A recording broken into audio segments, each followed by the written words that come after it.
Tonight on our 17-part series of Monkey Shines, we examine monkey grooming. But will the monkeys get all the fleas in time? Is it possible?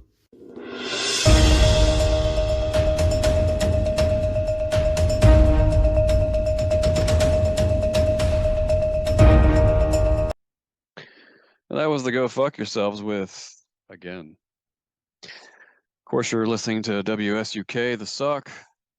News item just hit my desk. Seems the YouTube podcast channel Make Your Own Fun with Eric Lawson. Eric Lawson? I thought he died. Are you sure? Didn't he masturbate to death? I remember being jealous. So anyway, Eric Lawson is celebrating his 100th episode this week. 100th episode, I mean, big deal. See you after the commercial break. Keep it locked. WSUK The Suck.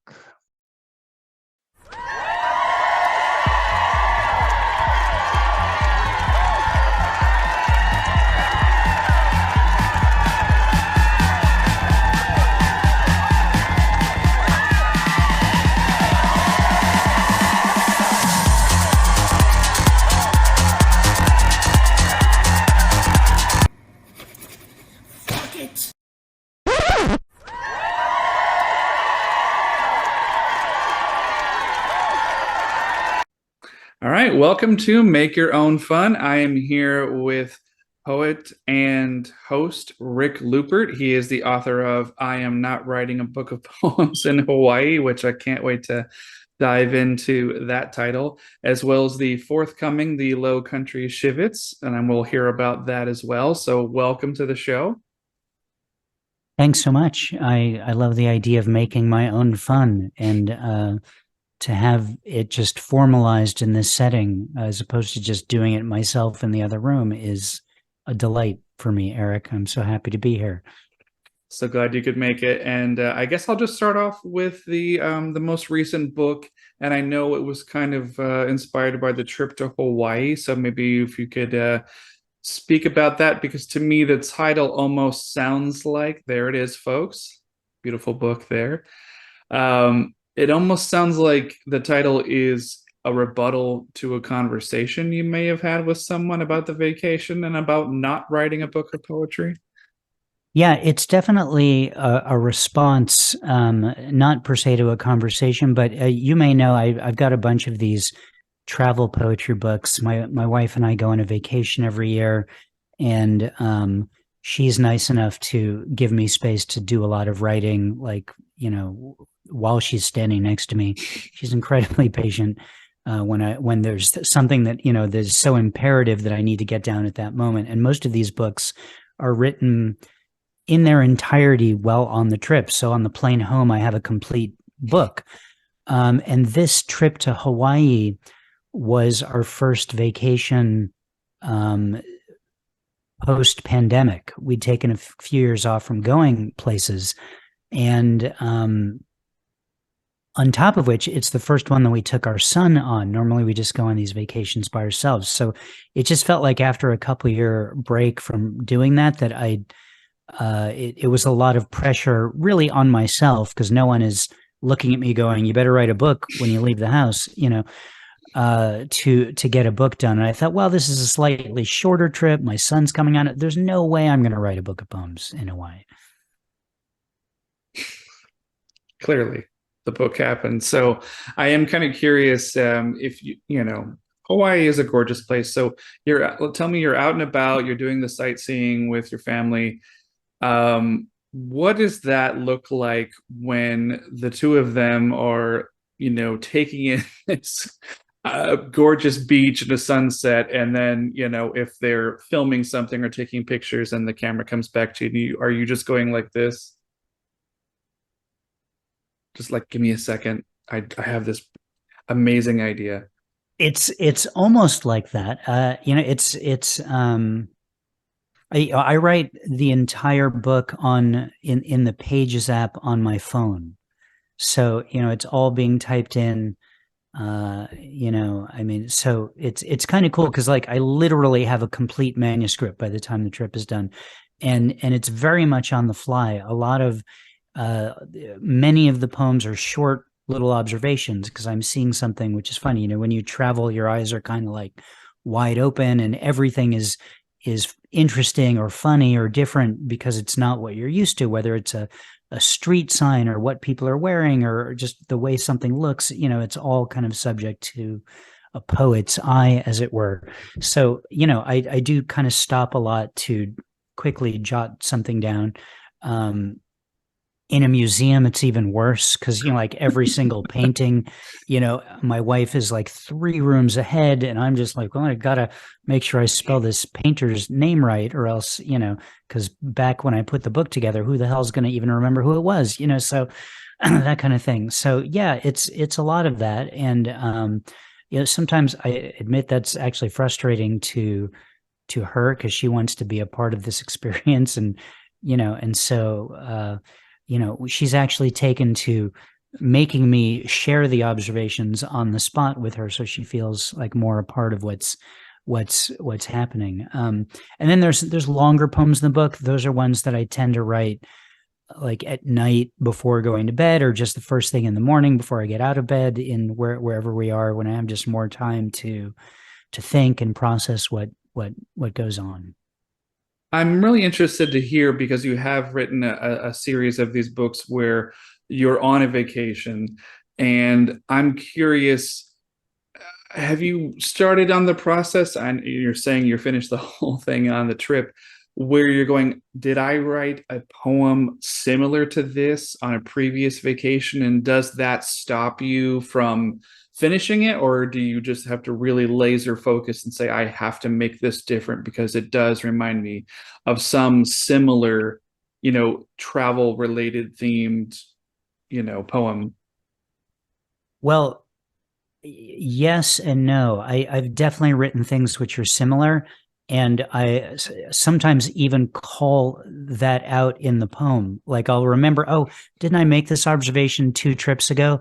And then I'll add a line, something like, for more on this, see page XX in such and such a book. And then by the time I reread the stuff to put the book together, I'll see this note and I go, oh, I have to go find out what page that was and make sure this is a real reference. And there's a lot of through lines, within the books themselves, referring to things that come before, similar kinds of observations. So I think there is a repeating, and I think I call it out as part of the work. So the second part is, does it stop me? No. I am emboldened by it. And it's, I think, G. Murray Thomas, who you might remember, former LA poet who ran Next magazine. It was a really important part of the community here. He wrote a review of one of the books once and commented that the book was really one long poem. He specifically said it's one long love poem to Addie, which made a lot of sense to me too. But really, you're kind of reading a poetic travelogue in verse. So, it's not so much like I need to compose this unique poem. It's like, well, here's the next thing that happens on this trip. And sometimes it's a short observation. Sometimes it's a longer piece. Some use more elevated language. Some are just a funny comment. So it's a little bit different than a standard poetry collection, I guess, in that sense. Excellent. Well, I'd kind of like to just dive into it. If you have the book right there, if there's something maybe that's kind of like a first impression of Hawaii, or if there's something in the book that kind of, could lead people into the experience. Well, I'm going to have to admit to being someone, when I come into these experiences of doing a reading or being interviewed, of being prepared, like already knowing what I want to do. So I picked out a poem. I don't know Sure. Yeah. I don't know that it fits the question of, is it first impression? But I'm gonna share this one, and at the very least, I think it'll give you a sense of the tone of some of the book. Okay. So this one actually was written towards the end of the trip, where we were at we were at a bar and getting a Hawaiian drink, and my drink came with a free back scratcher, which I actually have right here, as a matter of fact. Oh, great. So, is that the one? Yep, that's the one. I've got two, so I need to make sure to pull out the right one. So this poem is called Free Back Scratcher. I got a free back scratcher last night after ordering the Tropical Itch cocktail at the Olelo Room. After leaving and possibly influenced by the rum and bourbon, I told everyone we walked by, strangers in the resort dark, I got a free back scratcher, and held it up for them to see. Also, I accidentally left the back scratcher in the bar, and Addie noticed and said, "Your back scratcher." And I said, "Oh no," and ran all the way back to the bar where it was waiting for me on the still uncleaned table. Jude said later, "That's a nice back scratcher," which made me feel awfully good about his upbringing. That's great. Oh gosh. It's got a little string on here. Oh, cool. So, you can hang it. And then this is where I work in this space. And so very often I'll be working and my back will itch. So I can just grab it from right there and just go, I can't really see with the background. And then, so I don't have to, for when I need to scratch my back, especially if it's a far away place that's hard, you can't get to with your hands, I can just quickly take care of that with this thing that I got for free for ordering the drink at the bar at the resort in Hawaii. That's excellent. That's excellent. And I will make a hard turn here because I do want to get kind of into this a little bit. That you did physically host a reading at the Cobalt Cafe. I want to say, was it about 21 years? Shy of a few weeks, 21 years almost. Yeah. That's a hell of an accomplishment. And I'd like to know, going back even further, do you recall your first steps into the world of open mics, whether it was, someone gifted you a book or told you about something going on at a cafe or a club and kind of brought you into it? Or did you just kind of blindly walk in one night and discover something like that? Well, I guess I can think of two instances. One, when I was maybe 17 or 18, and there was a little place in Pasadena called the Espresso Bar, and they had an open mic. And I'd written some silly things. I didn't really consider myself a poet.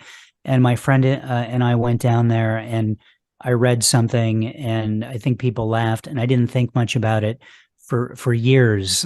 Stuff happened, but I kept writing things. I used to carry around a little journal on and make these little observations, and I wasn't really sure what I was doing. And then I saw in the LA Weekly, there was a listing for an event called the Poets Circle, which was happening at the Iguana Cafe, may it rest in peace, in North Hollywood. And the concept of it wasn't exactly an open mic or a workshop. It was, go here, everyone sits in a circle, you read a poem and people give you feedback, and then you move on. And so I thought, okay, well, I don't know what I'm doing. I don't know if this is poetry, but I can go and read these silly things that I've written and see, I assumed they'll say, oh, no, that's not poetry. And then I would move on and do something else with my life. And I went and I read a poem, and they really liked it. And it was incredibly encouraging. And since that began, that was 1990, maybe. I think it was, I don't think I've not been involved in one way or another with poetry in Southern California, or just writing it in general since then. That's when I identified as a poet. That's amazing. Wow. And do you recall, I guess, the stage or at the certain point when you knew, or I don't know if it was gifted to you or you started it yourself with the Cobalt, that you made the leap from open mics to hosting yourself? Was there something before that, or did you just kind of ease in or take over for another host? What was the situation there? I took over for another host. I had been attending a few open mics in different places, and another San Fernando Valley poet. I went to see his band play. Digga Jigga was their name. Dave Jenkins was the guitarist, and it might have been an event where there was an open mic too. And I read a poem, and he said, "Oh, you should. I read at the Cobalt. You should come there and read."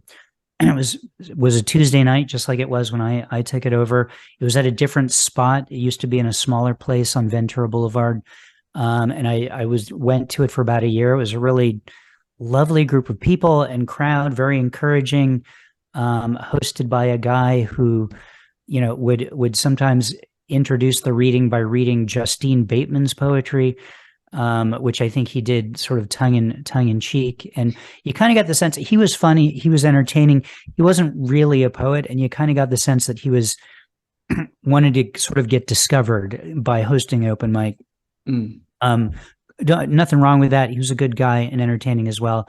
So when the Cobalt closed in that spot and opened up a few months later on Sherman Way, just west of Topanga, at the site of a place that used to be called the Storyteller Cafe, I showed up very enthusiastically. And a few weeks into that, he announced that he wasn't going to do it anymore. And so I don't know what, I'd never hosted anything, but like I almost immediately went up to the owner, Dave, and said, "You're looking for a new host?" And he goes, "You're the guy." Okay. So that was my interview, and I did it. I think the next week attendance dropped dramatically my first week. And I don't know, it grew into a whole thing. I mean, I was involved with the poetry community. Although my work is funny, I definitely, think I took it a little more seriously as a poetry reading. And I think there was a transition of people who didn't care so much about that, who left and eventually kind of grew and thrived for a long time until the place shut down at the end of 2014. I remember that. That was a big deal. And then so let's skip ahead to, unfortunately, the last few years with everything going on with COVID, but you were able to kind of bring it back online, and it's still going strong. So it seems like you were able to kind of bring a lot of that core group that were physically attending and bring in some new people. And it seems to be thriving. Is it still a really great experience for you to do that every week? It's great. It is great. And it has some of the folks who attended the original Cobalt Cafe, but because of the nature of it being on Zoom, and I didn't realize this was going to happen, but very quickly, people from all over the world started attending, and the East Coast and Malaysia and England and all kinds of places. And so it's, people would ask at a certain point, well, would you ever, are you going to take it back to in person? And I know I took a 6-year break from after doing it because I really had proprietary control over the Cobalt when I was there. Like the owner said, I can't even afford to, put someone behind the counter. So here's the key. You do whatever you want on Tuesdays, lock it when you're done. Occasionally that meant, Rick, I have a band who can only play on Tuesdays, so we're going to have to nix the reading that night, but so he could actually make some money when he could. So to me, like the idea of, well, who am I going to go to in person and say, look, you don't know me, but I would like to own your venue and do whatever I want in the way that I want, and it's going to be fine and it's going to be really good. Like it felt like not a conversation I was ready to have with a stranger. And as soon as the pandemic hit and different people that I know from the music world were doing this, I thought, oh, this could happen like this, and I thought the Cobalt regulars would be really excited about it and come in droves, and they did at first, but the fact that it grew to all these other people, like I can never take it back I could never take the Cobalt back to in person, besides the fact that the Cobalt doesn't exist anymore, because I would lose most of my regulars, who live everywhere. That's very true. So before I have you read another poem, I'd like to kind of, I don't know if I've ever heard this. Was there a time, I guess, when you were younger in school when... Yes. Oh, sorry. Yes, I'm glad you were younger. At one point, did it was maybe a teacher or someone kind of took you aside, maybe from a writing class or something like that, and said, you have a knack for this. Have you thought about pursuing this? Because I know you're talking about kind of getting into the open mics, but I'm assuming there was a situation that kind of someone kind of bolstered your confidence and you were up in front of people doing reports in school and things like this. But do you have a general recollection of that time, maybe as a teenager, when you knew like, this is really fun. I like doing this. Not Not really, honestly. I mean, I think I got some encouragement as a writer in English classes. I didn't really think about myself as a poet, um, or as a person who performed poems. I remember in junior high school, I had to give an oral report or a speech of some kind, and I actually hyperventilated in front of the class, because I was Oh so my gosh. nervous about getting up in front of people. Which is ironic because now I, could get up in front of anybody and do just about anything. But, it was really that encouragement came from participation in open mics, which began at the Iguana Cafe. I was really nervous to be there. Um, I didn't know anyone there, and I didn't know that what I was writing would be considered poetry, because again, for most folks, introduction to poetry is kind of the classics that you learn in school, and whereas there's nothing wrong with those, I knew that's not what I was doing, so I was pretty sure what I was doing was not going to be considered anything legitimate. So that immediate validation at that event, which kept happening when I started attending regularly open mics, is really that encouragement, when that encouragement started. Okay, okay. If you'd like to read another poem from the book, I'd love to hear it. Um, sure. I apologize for all the sounds going on around me. I'm blaming Fullerton as a city and not individual people. So, I pass a lot of things off on Fullerton myself. Can I read it? I got a different one. Is it okay if I read a poem that's not from the book? sure, sure. All right. This is a relatively new one. Okay. More recently, we had an issue where we were invaded by Chinese spy balloons. So this is about that. This is called "What the Chinese Spy Balloon Saw."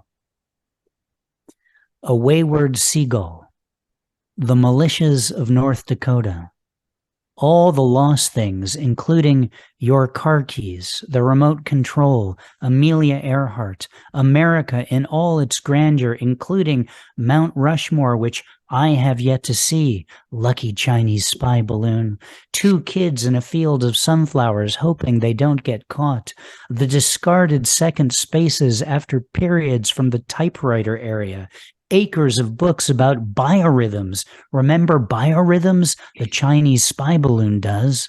Your thinning hair. Who am I kidding? My thinning hair. Saddam Hussein's backup hole. One of John Travolta's faces. My uncle on another one of his benders. Janet Jackson's Super Bowl nipple. It's still out there. People shouting obscenities thinking no one's watching. The funk, the jam, the Burning Man, the ladies of the night, that vibe we miss, the Watusi, the realization it always wanted to be a Chinese water balloon, where all the time went, natives aiming their guns in the air, but not its mother. It's still looking for its mother.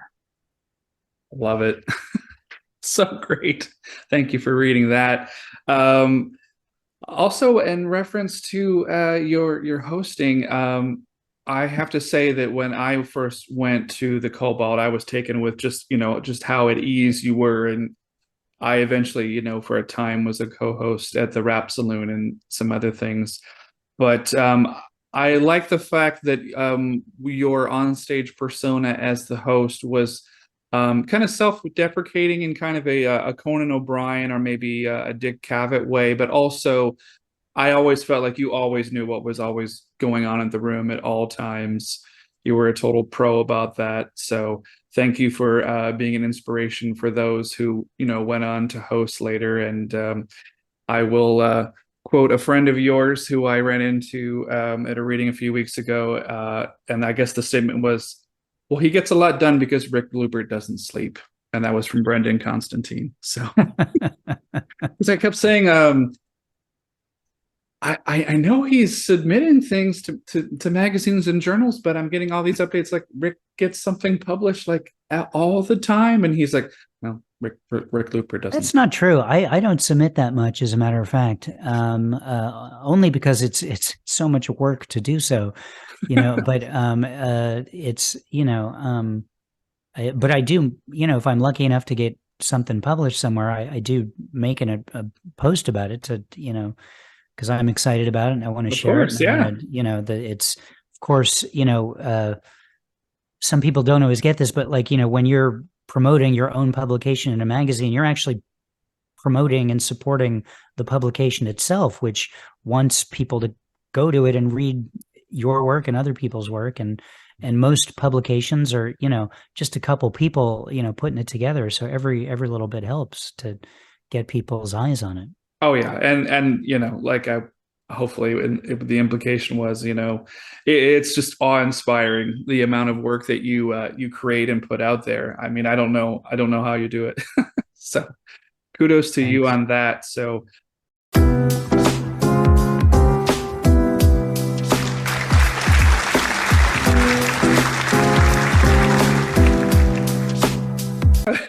we have our snacks, we have our drinks here. Welcome to the Snack Break Interlude. Some of you watching this might know that Rick and I are both prone to doing silly things, talking about funny things, writing comedy, poetry, things like that. But sometimes you just have to think about ideas, like things we could be doing or should be doing. Like I think I was saying to you the other day, might be neat on this show. We could see maybe like a rhinoceros on a tricycle. I don't know if that would be an expensive graphic. I don't think we could get it done by the time the Zoom ends. Did you have an idea that it's kind of impossible that you'd like to see in a Zoom? Are you familiar with doing live animation?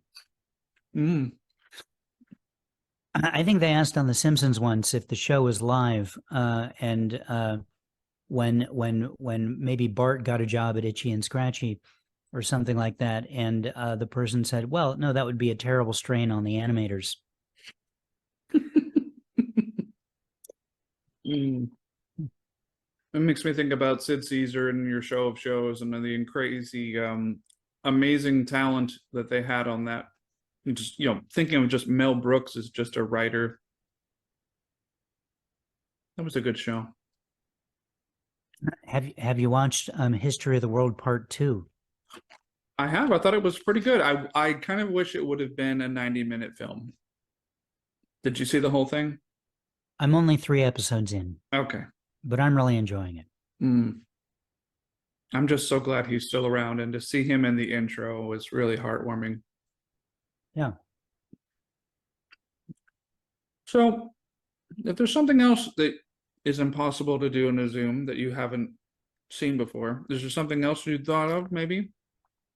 Like, hey, maybe I'd like to see that in a Zoom interview on YouTube. Well, are you familiar with the Zoom bomber concept? There's a lot of people out there who look for public Zoom links and who will then show up to those meetings, whether it's a poetry reading or not, and do whatever they can to disrupt. If they're not muted, they'll just start saying weird stuff. They might be nude. They might be showing pornographic videos on their screen. I'd kind of like to see, if share screen is an option, they'll just immediately share pornography or start like drawing things, obscene things, just to be disruptive. I would like to see an all Zoom bomber open mic. Actually, the very first Cobalt virtual Cobalt reading, which was 3 years ago yesterday, as a matter of fact, March 24th, 2020.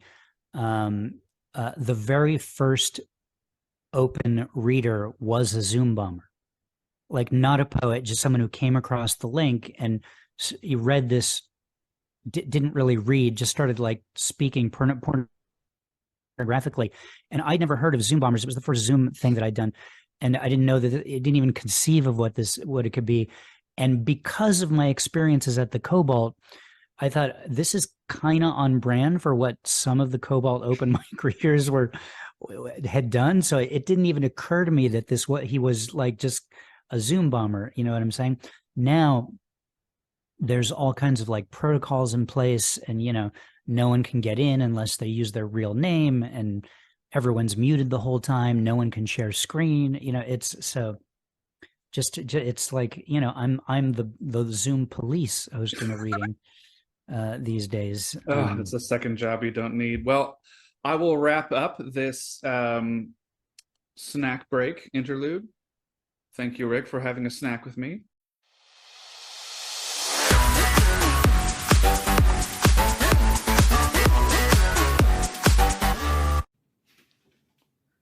Hey, buddy. Did you hear that Make Your Own Fun is celebrating its 100th episode? What'd you say? Make Your Own Fun is celebrating its 100th episode. Isn't that Eric Lawson? I heard, is that guy even still alive? I heard he overdosed on lame. Well, if you're still doing this, here's to 100 more. Fuck you.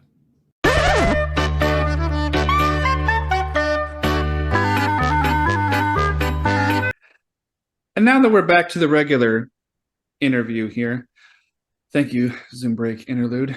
I guess I kind of wanted to know what you have coming up. I know you've got a book coming out in May, Low Country Shvitz, and I guess you could speak a little bit about that, let the folks know what they're in for that. I believe you said it was coming out around May?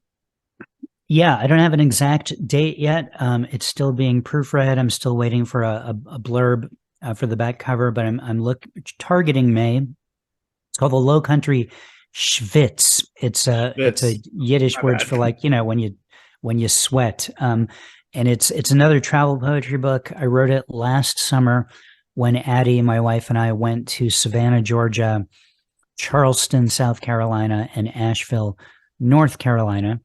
And it was very hot the first part of that trip. The very first day we went on a tour of Savannah, Georgia, led by a guy named Fritz. It was just Fritz and the two of us, and it was fascinating. It was a heavy way to start the day because it was all about the history of slavery in Savannah. So, and that's our first thing, on our trip.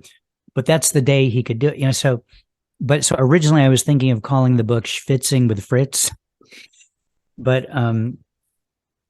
as time went on, I thought, well, I schwitzed all over these places. I don't need to, just call out Fritz for it. But that's what it's called, the Low Country Shvitz. The Low Country, the coastal cities in the Carolinas are called the Low Country. That's why. So and that's where you sweat. Excellent. Well, as we're down to the last few minutes here, if you had a last poem that you'd like to share with us, I'd love to hear it. If not, that's fine as well. It's up to you. I do. I actually have a poem from this book. No one's ever heard it before. Okay. I think it's the very first poem in the book, which I wrote before we even got on the plane to get there because we'd already dropped our kid off at camp, and I was in the mode. This one's called "Caution, You May Get Wet." Addie says there's a 50% chance it will rain every day of our vacation. That's right. It's a vacation. So I hope you appreciate that I'm doing all the work of writing this book while on vacation. I'm writing it for you. Speaking of you, I hope it's not raining where you are unless you like the rain, in which case I hope it's raining as much as you want it to. As for me, although I understand the Southwest is running out of water, which is why we decided to let the lawn go here where I am writing this book even before the vacation starts, because there's nothing I wouldn't do for you. I think I lost track of where that last sentence was going. I hope to take time away from writing things down to lose track of things. Anyway, I prefer it not to rain, but we'll pack umbrellas just in case. I love it. I love it. Thank you. That was great. Well, as we're wrapping it up here, let the folks know where they can find your work online and where you'd like me to funnel them to, and your home base of website there. Well, my main website, if you go to ricklupert.com, that takes you right to my main site, which has all of my books and free to read poems from all of them and links to buy them if you want to do that. We didn't talk about this. I write a lot of Jewish poetry every week, and I have another poetry site which just hosts that called jewishpoetry.net, and there's stuff added there every single week. So those are probably the two best places to go to check my stuff out, and thank you for asking. No problem. No problem. Thank you so much for being on the show. This is the 100th episode. This is a huge smorgasbord of silliness and great poetry, and I loved hearing all of your stories. It's really inspiring, and enjoy the rest of your weekend. We'll have this up on Wednesday morning. Thank you so much, Rick. Thanks for having me, Eric. Have a great one. You too. Bye now.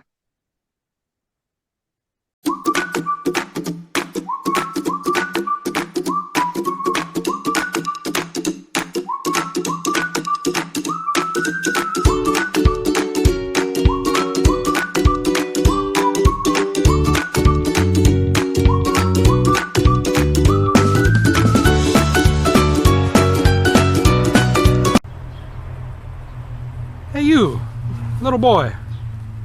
Why so down? Well, Did you have to refinance your house? yeah, You get a divorce? yeah, Life's pretty bad, huh? kinda, yeah. Huh? How'd you like to have fun over here in the fun yard? The fun yard? Over here? Okay.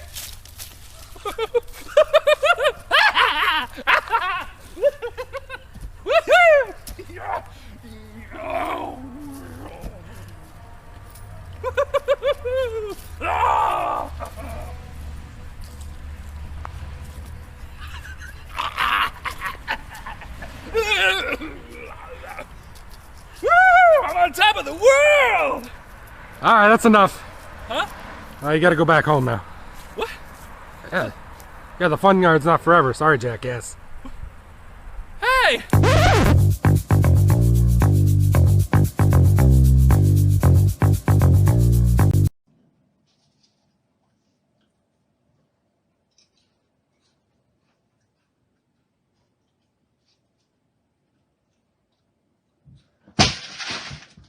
Oh yeah? Real classy.